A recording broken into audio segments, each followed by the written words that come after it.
thanks to the Lord, invoke His name, make known among the nations His deed. So, we have our last topic. We have been talking about thankfulness, gratitude. Yan. This is something that we all need. Hindi lang kayo, kundi pati kaming mga pari, kailangan marunong magpapasalamat. You think so? And if there is anything that makes us pleasing, not only to God, but to one another, it is thankfulness. It is gratitude. So, I believe we all need to put this into practice. That is why our topic this morning is action speaks louder than words. Action speaks louder than words. Do you believe that? Yes.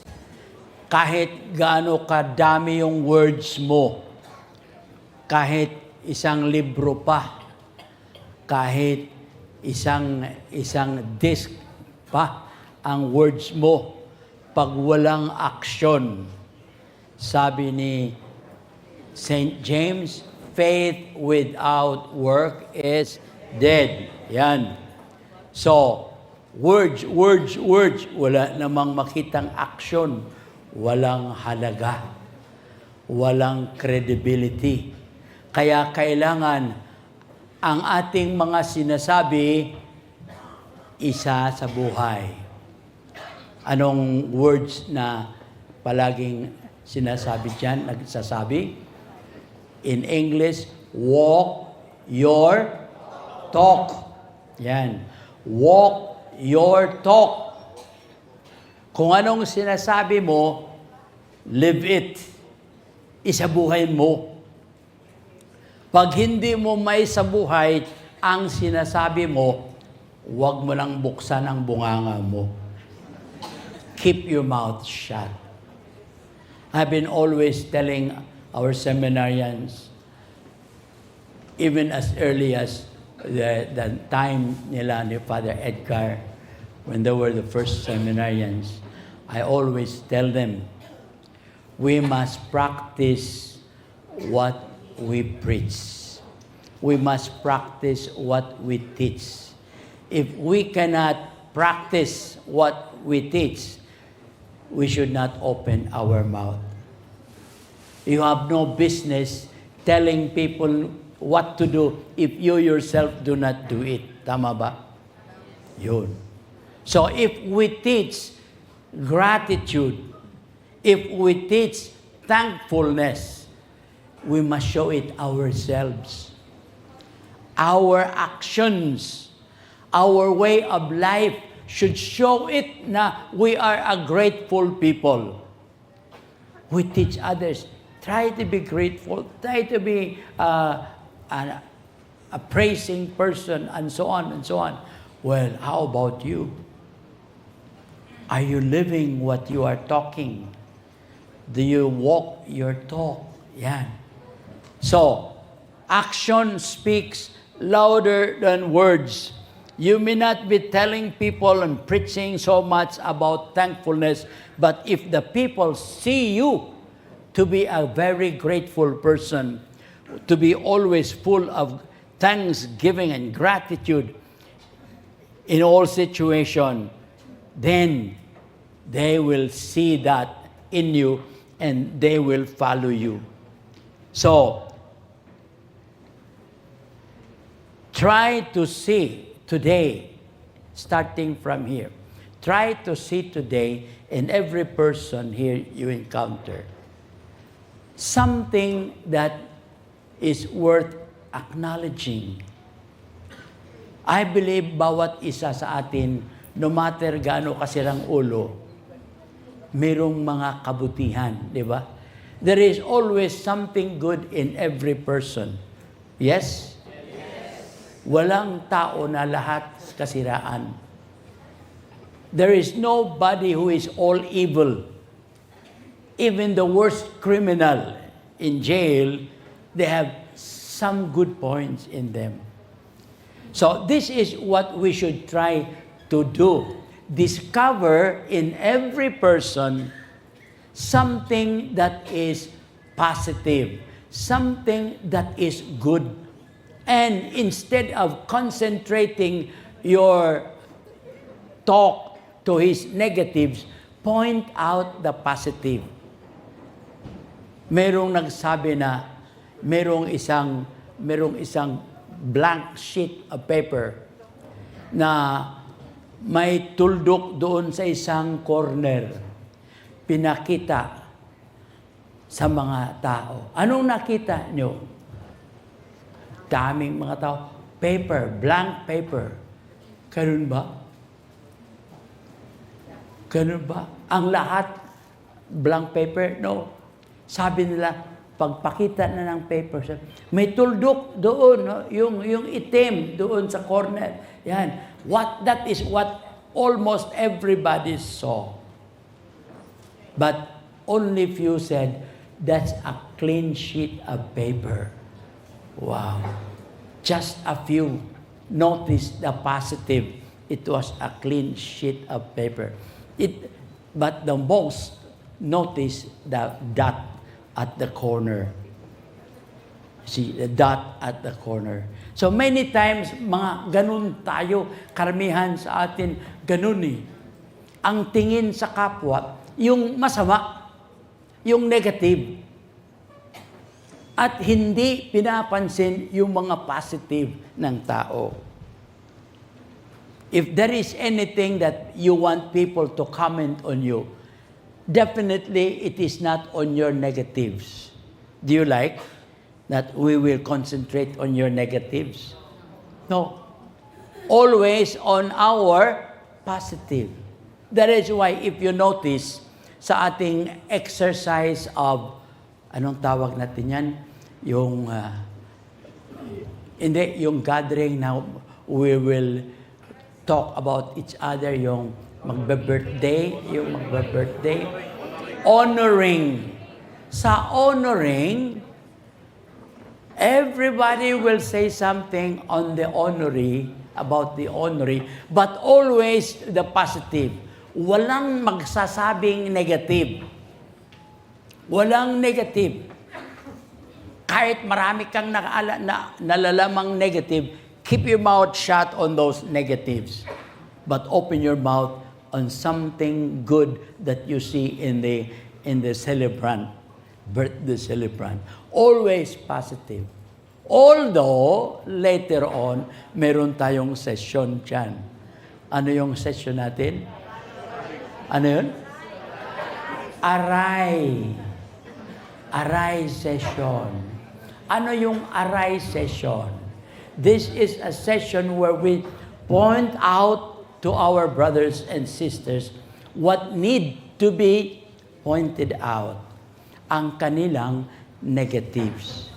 But this is already known to each other na this is a special session for that intention. We gather and we have somebody, we put somebody there on the spot, and all of us will tell that person all the negatives that we know. At yung tao na yan ay hindi magsasalita. Kailangan tahimik lang siya at makinig sa lahat ng negatives na sasabihin sa kanya. Ang sasabihin lang niya ay, aray, aray, aray. Yun. Kaya tinatawag niya na aray session. Okay? But this is a special session. A special session. What for? Ano bang intention natin sa aray session? It is not to destroy the person. Our intention, and the person knows it, our intention is to help him. Upang tulungan siya. Bakit? Sa totoo, maraming mga bagay na nakikita ng ibang tao, pero hindi mo makikita. Bakit? You're too close to yourself. Diba? You're too close to yourself. Hindi mo nakikita. Kahit naman sa salamin, pag ang mukha mo ay ilapit mo sa salamin, ganun, makikita mo ba yung anong kailangang ayusin sa mukha mo? Of course not. You cannot see it because you're too close to the mirror. But if you go a little bit of distance, makita, may muta pala ako. Aba, may dumi pala dito. You see, because you put yourself at a distance. That's why sa ating relationship with each other, there are many things that other people notice, negatives that they notice in us, which we ourselves don't notice, don't see. Kaya kailangan yung session na yan, aray session. Nagkaroon na ba kayo ng aray session ng inyong community? Did you have that already? Ay, salamat na lang. Maraming mga tao takot sa aray session dahil sabi nila, baka after the aray session, wala nang matira sa community. Hindi totoo yan. Hindi totoo. If you have your aray session, instead na maubos, maging malapit ang bawat isa. It will bring them closer to each other. So it's a help. It's a help. So this is intended to help one another, to help build a community so that they know, alam ko na, ang tingin nyo sa akin, alam ko na, at now, alam ko na ano ang ayusin ko sa sarili ko. Anong ayusin ko sa sarili ko? Kung hindi nyo sinasabi yan, I would not have known. Yeah. I would not have known. See? So now you know what to concentrate on. Ako pala'y sobrang madaldal. Ako, and did not notice it na madaldal ako ba? Pero nung nag-aray session, pinupoint sa akin, sobra kang madaldal. Pag mayroon tayong gathering, wala nang chance yung ibang tao magsalita. Dahil you never close your mouth. You're yung iba nakatunganga na lang. So, which is not good. So you realize that. Now you know what to do with yourself. Pag may gathering, gusto kang magsalita, pero iko-control mo na. Bakit? Na-notice pala nila yung sobrang, okay? Maraming iba sasabihin, ikaw ay sa ating session, kung palagi ka lang tahimik, ito naman sobrang tahimik. Hindi nag-open ng kanyang bunganga. Whenever mayroong gathering, nakagano na lang. Hindi namin alam kung buhay ka pa o patay. So please naman, this is your weakness. If we are together, usap-usap, pakibukas naman ang mata mo. Parang makita namin ang gandang mata mo. Kahit duling ka pa. So anyway, yun. The purpose is to help us. So, as Christians, we have to live our lives, the life of gratitude. We have to show it. And for that, we need to relate with one another in a way na maging grateful tayo sa ating kapwa.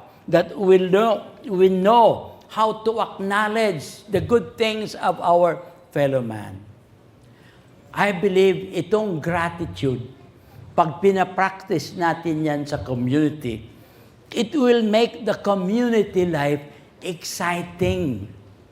Exciting. Can you imagine, kunting bagay na ginawa mo, ina-appreciate? Wow. Ina-appreciate ang leader. You have a leader who is very appreciative. A leader who is always para bang very sensitive to good things, to goodness, to kindness, to politeness. Konting bagay nalalaman mo at ina-acknowledge mo yan. Thank you for that. Ang bait mo. How would you feel, ikaw? You will feel excited. You will feel happy. So your community life becomes more interesting. Your community life becomes more challenging. And you become a joy to each other. Di ba?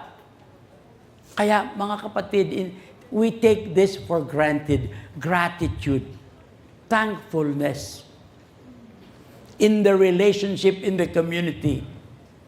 We forget to notice the little things that people are doing.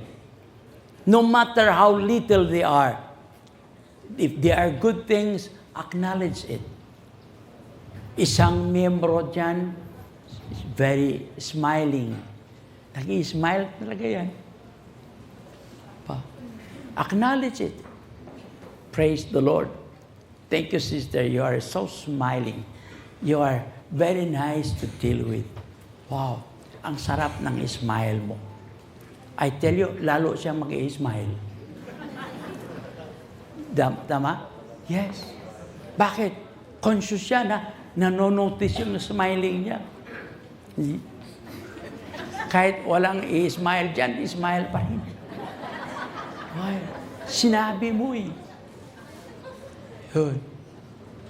So, notice the little things that your fellow brothers and sisters are doing. And thank them for that. Mayroong mga taong matulungin. Kunting kibot, yan, nandyan, ready to help. Yan. May walang upuan, kagad upuan niya i-offer. Wow. Acknowledge it. Thank Him for that. Yan. Especially mga leaders, important ito. If you want your leadership to be a blessing to your people, be like that. Number one, thankfulness, gratitude, helpfulness, yan. Acknowledging the needs of others and being ready to help, to be there. That's very important. You see. It is important for leaders, for example, to acknowledge what his members are doing. Because in the community, everybody is striving to be good. Everybody is striving to do something pleasing, something good. Now, if you are a leader, na notice mo yan, huwag mong i-ignore yan. Huwag mong i-ignore yung mga kunting bagay. Wala namang kakwenta-kwenta yung mga ginawa nila. Kahit walang kakwenta-kwenta. Start acknowledging the walang kakwenta-kwentang malaking kwenta. Pero begin acknowledging that. At man-notice mo, unti-unti gagawa yan ng mga mas mahalagang bagay. Mas maano. In other words, they will grow in their consciousness of what they are doing, the good they are doing. As you grow in your consciousness of doing good, they will be doing more and more good. At mangyayari yan pag ina-acknowledge natin. Okay? Okay? Okay ba? Mukhang hindi okay eh. Okay, wow, praise the Lord. Salamat sa Diyos.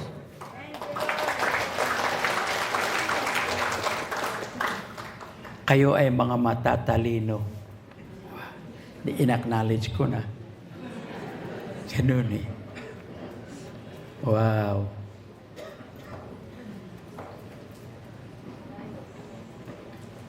When you go home in your community,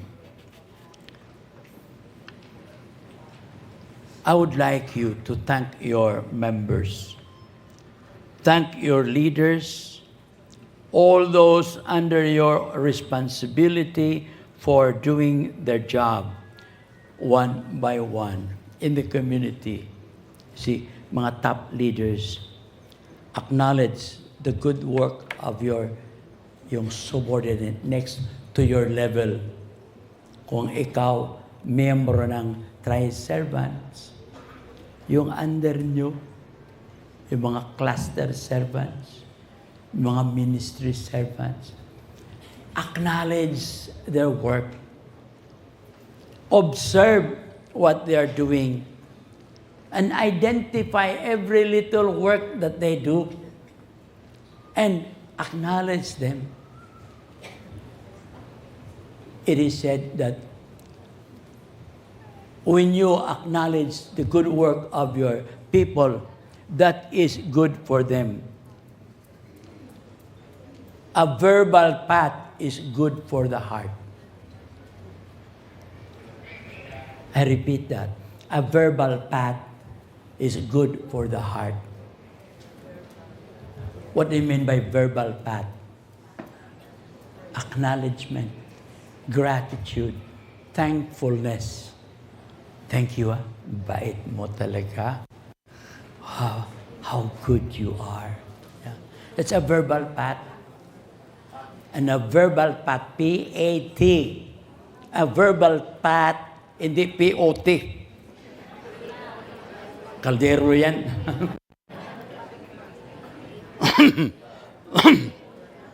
A verbal path is good for the heart. Kaya, kunting bagay, be generous in giving thanks. Be generous in appreciation. Yes, be generous in giving thanks to people. And you will be surprised, you will have an inspired group, inspired people. Alam niyong kasabihan na, ano yun? A drop of sugar gathers more ants than a barrel of vinegar. Diba? Ang isang drop na sugar, nag-a-attract ng more ants than ang isang baril na vinegar. Kaya, instead of being negative all the time, yung negative, palagi ka lang negative. Ang mukha, magiging negative. Mukhang negative. Kaya, para kang pangpalo ba? Ang tingin na sa palo, mawawala kang tao dyan. Mawawala kang tao. But forget about their negatives. Just look at their positives and start patting them, giving them a verbal pat. Start concentrating on their positive. Later on, mahihiya na yun sa kanilang mga negative. Mahihiya na yun. Wow, kahit gano'n ko kasama, palagi na lang akong ina-appreciate. Mabait daw ako, ganito daw ako. Nakakaya naman. Kaya aalisin na yung mga negative kasi parang hindi makakaya. Instead of losing people, you'll get more people. Okay? A drop of sugar attracts more ants than a barrel of vinegar. Maliwanag? A verbal path is good for the heart. Yun. Kaya yung mga may heart problem, verbal path mo yan. Baka later on, mawala na ang heart problem. Bakit? Namatay na sa tuwa.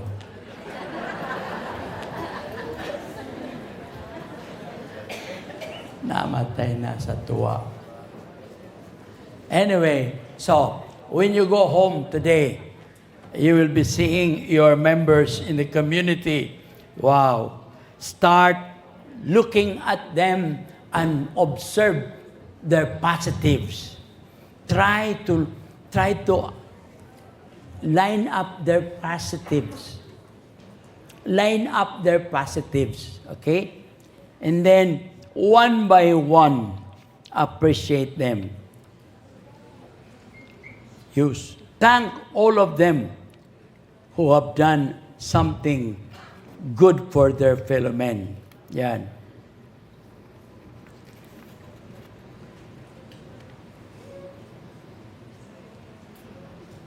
Everybody should realize that no matter how small the things we do, the Lord knows it.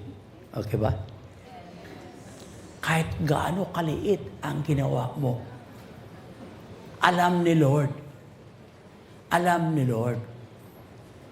So, if you tell them, you thank them for that little act they have done, they did, and tell them that the Lord knows what you have done.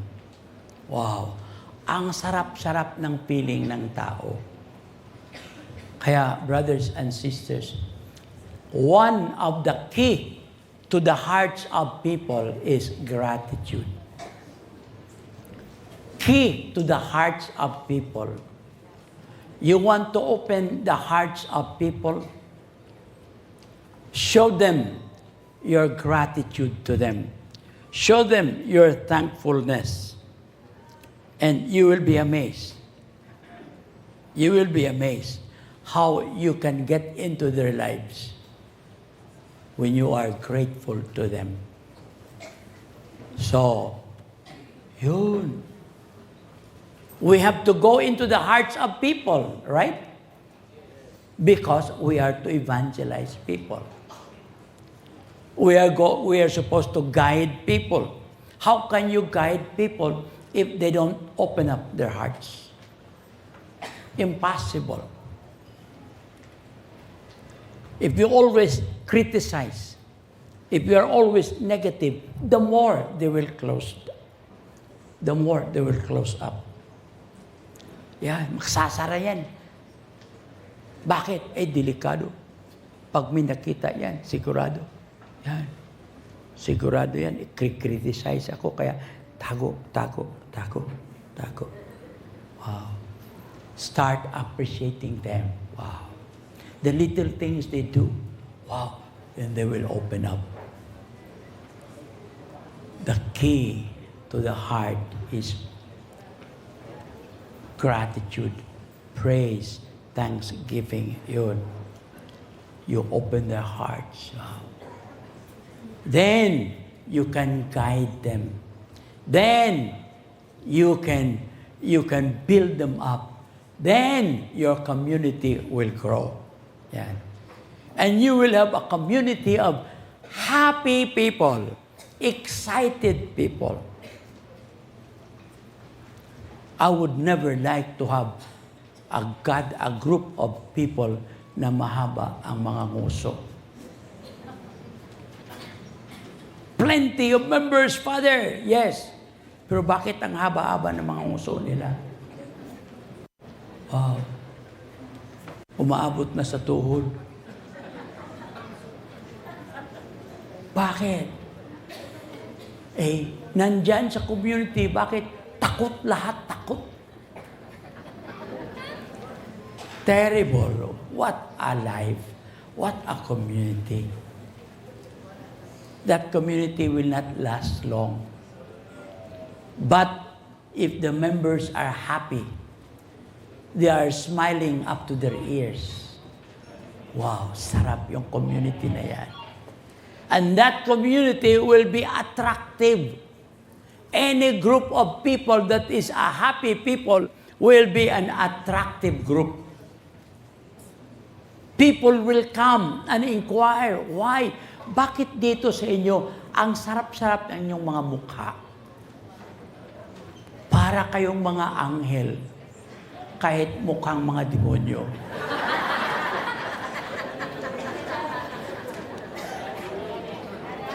Alam nyo, what makes us look like angels? Hindi yung talagang mukha natin. Kahit anong mukha mo, pag ikaw ay smiling, maging mukhang anghel ka. Pero kahit gaano kaganda ng mukha mo, mukhang anghel, pag nakasimangot, mukha kang demonyo. Yeah? That's it. That's one secret of beauty. One secret of beauty. Smile. Smile all the time. Kahit pangit ang mukha mo, yung mukha mo unti-unti maging maganda. Right? Kaysa ang ganda ng mukha, mukhang anghel.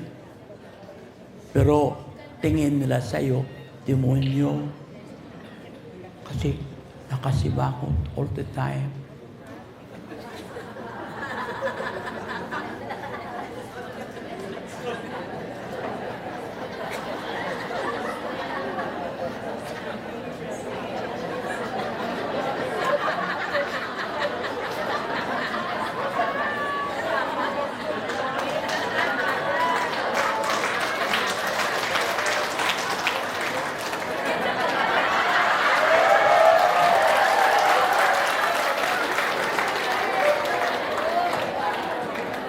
Malaking kaibahan, I tell you. Malaking kaibahan pag ang tao ay smiling. You become approachable. Kasi pag nakasimangot, bago lumapit ang tao, manginginig muna. Bago makipag-usap, magtatanong pa, in the mood ba? In the mood ba? Teka muna, tingnan ko muna. Silipin ko muna. Brad, huwag mo na ang haba ng mukha. Haba ng uso. Delikado. See? Can you imagine people have to prepare themselves before facing you? So, how can you be a good evangelist? How can you evangelize?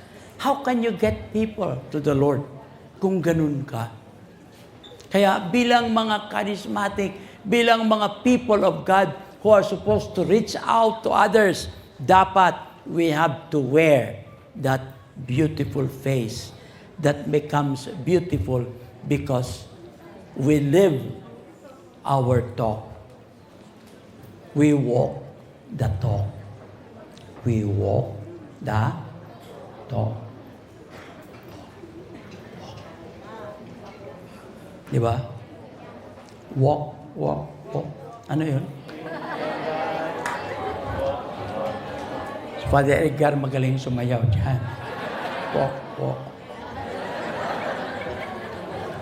Ako, wag na lang yung pagsayawin. Mahina ng tuhod. Pag walk, walk, walk, baka matumba pa. So anyway, that's it. When you go home, always start from your community. Start appreciating people in your community. Start noticing the good things they are doing or the good things they have done. And tell them that no matter what, the Lord noticed them and knows what they are doing, and you also know it. You also would like to acknowledge it because you represent the Lord. Now, hindi lang sa community natin, sa ating family, try to be appreciative. In your family, mag-asawa muna. Husband and wife. Yun. Maraming mga mag-asawa, mabuti lang nung hindi pa sila kinasal. Dikit ng dikit talaga, palagi lang dikit. Kahit mainit, dumidikit. Kasi I love you very much. Love you. Wow. Kinasal, wala pang isang buwan, ang layo-layo na. Pag lumapit yung isa, mainit, mainit. Bakit ganun? Bakit ganun? See? Bakit ganun? Try to be appreciative of each other. Okay? Notice the many good points of your partner in life. Kaya I presume that nag-asawa ka, inasawa mo yan. When you marry the person, it is because you see good things in the person, right? Why don't you continue to see that good things? And not just see, express. Express. Wala ka namang appreciation. Bakit sabihin ko pa, kasama naman tayo palagi? Okay. Kahit kasama kayo palagi, malaking bagay yung sabihin mo. Isipin mo yan si Mrs. Talagang ginawa niyang lahat, parang gumaganda ng kunti at manotice ng husband. Ala, sige.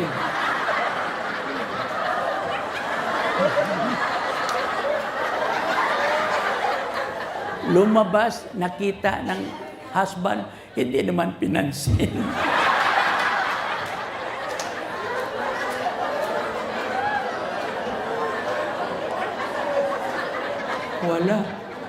Walang appreciation. Sana naman paglabas ni Mrs., wow, ang ganda ng asawa ko. Talagang hindi ako nagkamali. I tell you, that wife will love you forever. That wife will tell you, your wish is my command. Oo, mag-asawa. I mean, you do not take that for granted. It sounds like funny to say these things, but there is so much truth in it. So much truth in it. Let your being appreciative start from the family. Between husbands and wives, there is the first area for being appreciative, grateful, acknowledging whatever good that you find in your partner. Acknowledge. Okay? That will build up your partner. Talagang may encourage yan. Yun. Pagdating ng husband, wow, kawawa ng mga husband ko talaga. Very working, talagang work so hard. Kawawa naman. Kapakapasok lang sa bahay, sinasalubong na ng tuwalya. Yan. Halika darling, take your merienda. Wow. Pag-upo pa dyan, yan. Pag-upo pa ng husband, wow. Aalisan na ng sapatos, dadala ng tsinelas. Yan, parang lumamig yung paa mo. Yan. I tell you, who is the husband who will not work more? Who is the husband who will not work more? Tama? Yan. Kung ikaw naman ang husband talaga, ang bait ng wife ko talaga. And how can you not love a wife like that? Diba? Pero dumating ang husband, hindi naman pinapansin ng asawa. Busy doon sa kusina, busy doon sa garden. Dumating si Mr. Kawawa naman. He has to do everything. Pagod na pagod. Tanggal ang sapatos. Gutom na gutom. Siya mismo maghahanap ng kakainin. Later on, hindi na uuwi yan.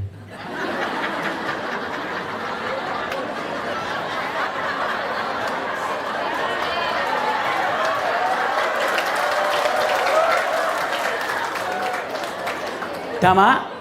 Yes. Kasi nakakita ng maayos at maasikaso. Nandoon na umuwi.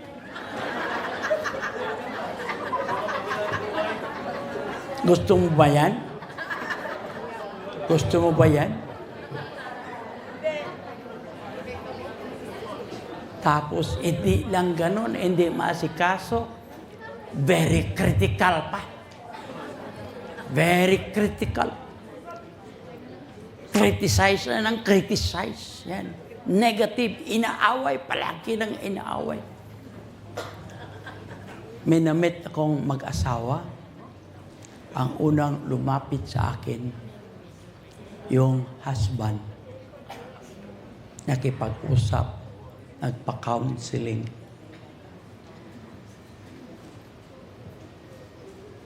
Sabi niya, Father, gusto ko talagang umuwi sa bahay. Palagi, araw-araw. Pero pagdating ko sa bahay, yung misis ko, kagad kaya parang machine gun yung bunganga. Sumasakit ang ulo ko. Kaya, hindi na lang ako umuwi. Umuwi ako pag tulog na siya. Lalong nagagalit si Mrs. Kaya lang siya, anong ginawa mo sa akin? Hanggang hindi na umuwi. Tapos, lumapit din ang Mrs. sa akin. Father, ano bang gawin ng asawa ko? Talagang ang tigas-tigas ng ulo. Ngayon, noon umuwi pa yun. Pero ngayon, hindi na talaga umuwi. Sabi ko, anong ginagawa mo? Yun. Kasi inaaway ko palagi dahil ganito, ganyan. Negative. A negative wife. A negative wife drives away the husband. Kaya kayo, maraming mga wives dito. Pag kayo mga wives, negative ka palagi, inaaway mo ang husband mo, huwag kang magulat pag hindi na umuwi. Meron nang nakita yung iba na hindi naging positive. Yan. Father, husband naman.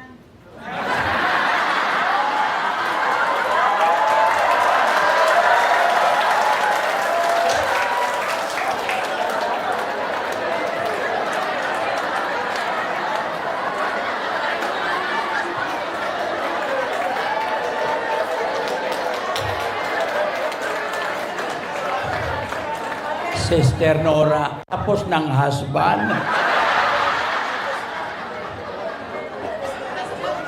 Konti lang nasabi ko sa husband dahil hindi masyadong madaldal ang husband. So, eto po, bilang mga Christian people, bilang mga charismatic people, sana maipakita natin ang pagka-charismatic natin. Charismatic wives and charismatic husbands. Tama ba? Charisma. Wow. What is charisma? Gift. Yan. Ipapakita natin ang ating pagka-gifted. We are gifted people. We are gifted in acknowledging the good things of people. We are gifted in thanking them for what they have done. That charism should shine in us. Not just in our words, but in our action. Action speaks louder than words. Yun. So action. The way you live. Yan. Be a grateful person. Kaya, family, husband and wife first. Then, mga anak, appreciate them for what they are doing. The little things that they do. Appreciate them. Hindi maganda yung magulang na palagi lang nagagalit sa mga anak. I tell you, kami mga pari, palagi kami nakikinig ng mga confessions ng young people. At ang problema ng mga young people ay ang kanilang mga nanay at tatay. Isa yan. May mga young people na ayaw nang umuwi sa bahay. Bakit? Pag umuwi sa bahay, palagi lang pinagalitan. Several times, may mga teenagers nangungumpisal na kung anong masamang mangyari, siya palaging biniblame, siya palaging biniblame, blame ng blame, blame ng blame. Kaya ayaw niyang kumilos. Nagre-rebuild din na. Bakit? Palagi na lang blame. My goodness. You cannot build up people by blaming and blaming.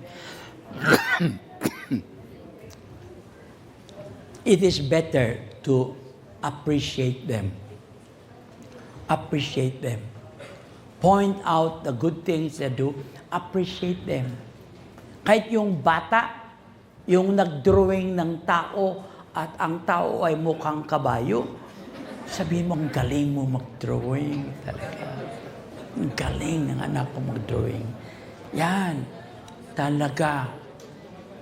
Tingnan mo yung mata ng inyong drawing.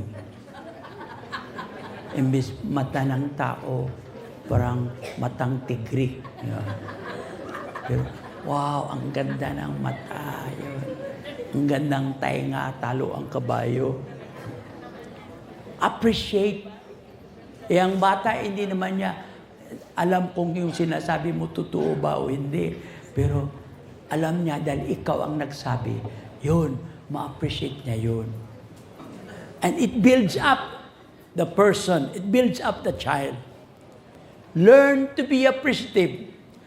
One of the weaknesses of parents that should be corrected is yung bang taking for granted what their children are doing. Magulang ka. Appreciate the little things that your children are doing. Kahit gano'n kaliit, acknowledge it. Acknowledge it and say it and let them feel that you appreciate what they have done. That will build them up. See? Encourage them to do more. So, gratitude, thankfulness.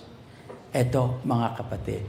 So, sana itong kunting pangangaral na to o kunting pointers na itong mga pointers na to na madala natin pag-uwi natin this afternoon. Sana bukas marami ng mga asawa na gumandang mga mukha.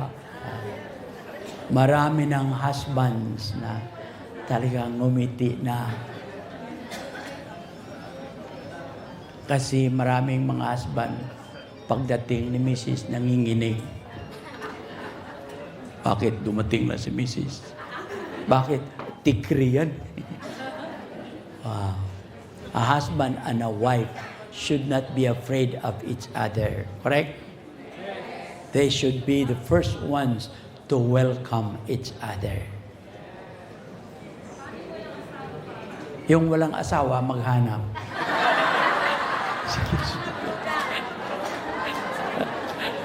Excuse me. Excuse me. Wow. Huwag na lang maghanap. Ako rin wala naman ako.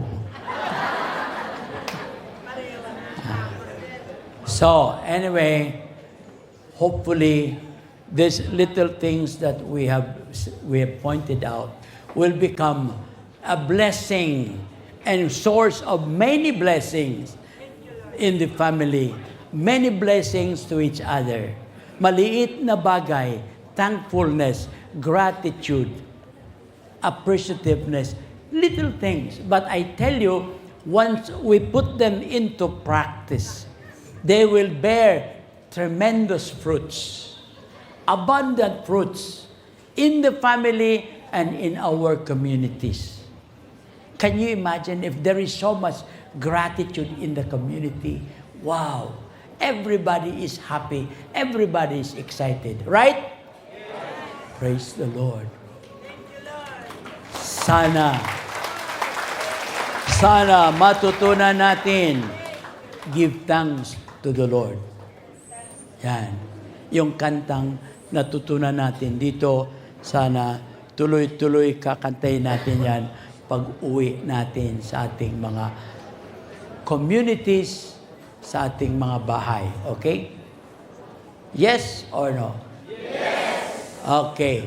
So, can we all stand up, please?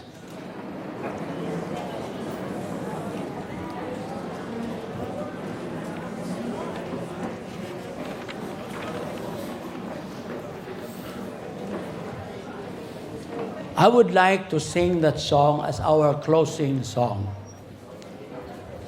Maestro.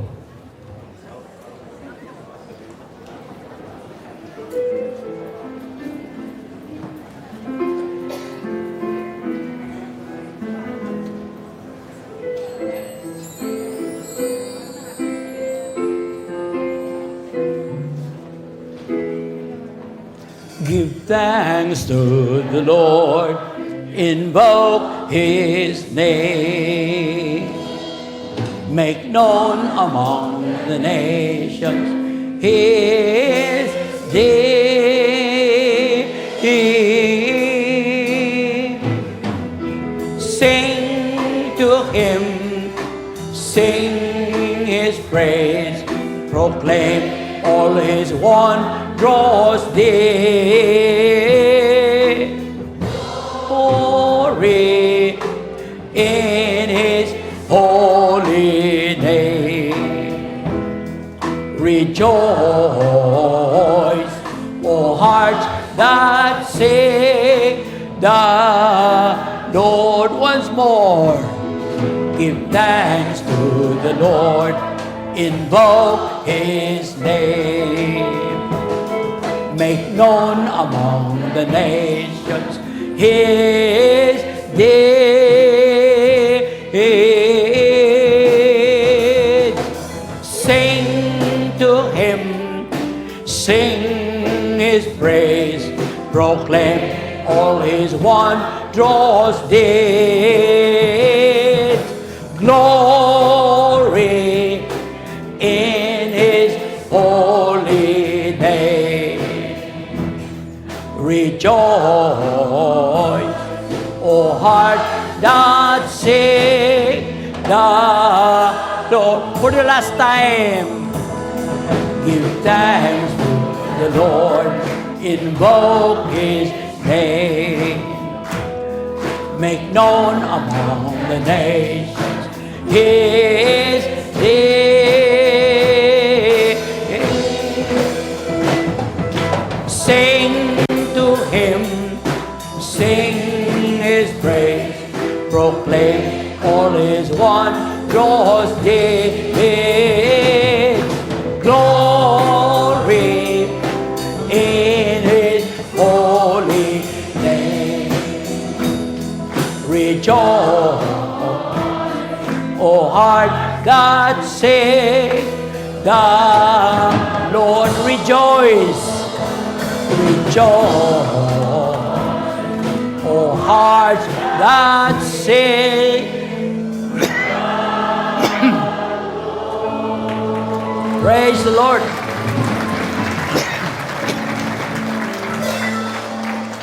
So, hopefully we bring home this song from here, your community, to your families. People might ask you, where did you get that song? Tell them the Lord gave it to us during the celebration. I was told to make a song for the 25th anniversary, and the Lord pointed out that is the song I want. So I had to ask the Lord for the melody. Lord, what's the music? And the Lord said, okay, this is the music. So I wrote the music, and now this is the song. It is the gift of God on the 25th anniversary of Passion. And the Lord and the community, our Passion missionaries, Patsim priests, seminarians, and lay are Marian people. We acknowledge Mary as a very important person in our priestly and evangelistic ministry. So we acknowledge Mary. And I have been requested so long time ago to make a song for Mary, but I could not. Hindi ko makagawa. Recently, the Lord gave us a new song. So that song that we have been singing is another gift of the Lord for the community, for the servant communities and the Patsim missionaries. And so it is a song to Mary. So I would like to sing this, not just now, but later on, to acknowledge Mary as somebody whom we really recognize as mother, whom we recognize as protector, protectress, and intercessor. So I would like to close this session with a song to Mary. Let's sing that. Oh Mary.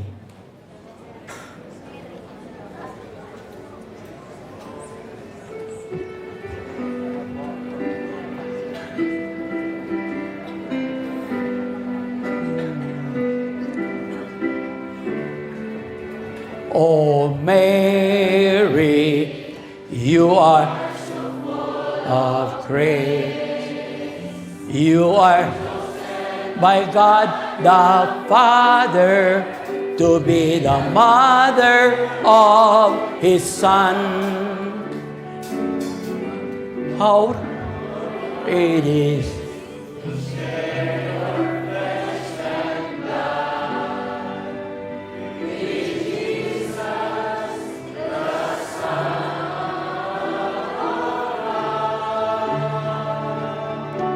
Oh Mary, you are so full of grace. You are chosen by God the Father to be the mother of His Son. What an honor it is to have your instrument. By His blood, we are truly saved.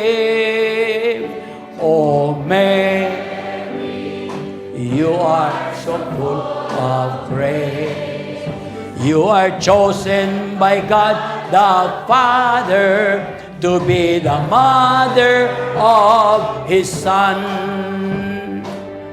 What an honor it is to have you as our mother. In Jesus, you gave us birth. Oh Mary, you are so full of grace. You are chosen by God.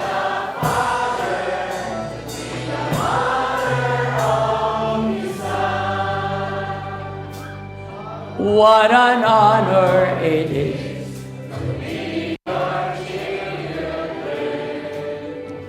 In Jesus we call.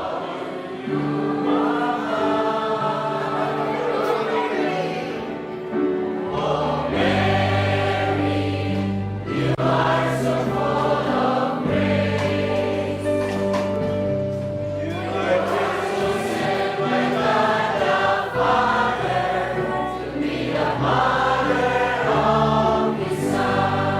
Okay, I'm sorry. You have not learned it. It's 73. You are chosen by God the Father. Makinig. Father. Hindi yung Father. Parang malungkot yung Father. Father. You are chosen by God the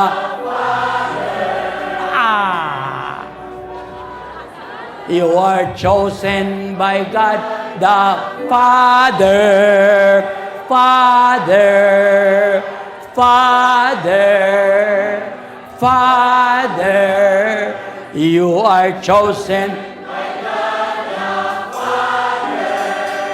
Good. Once more. You are chosen.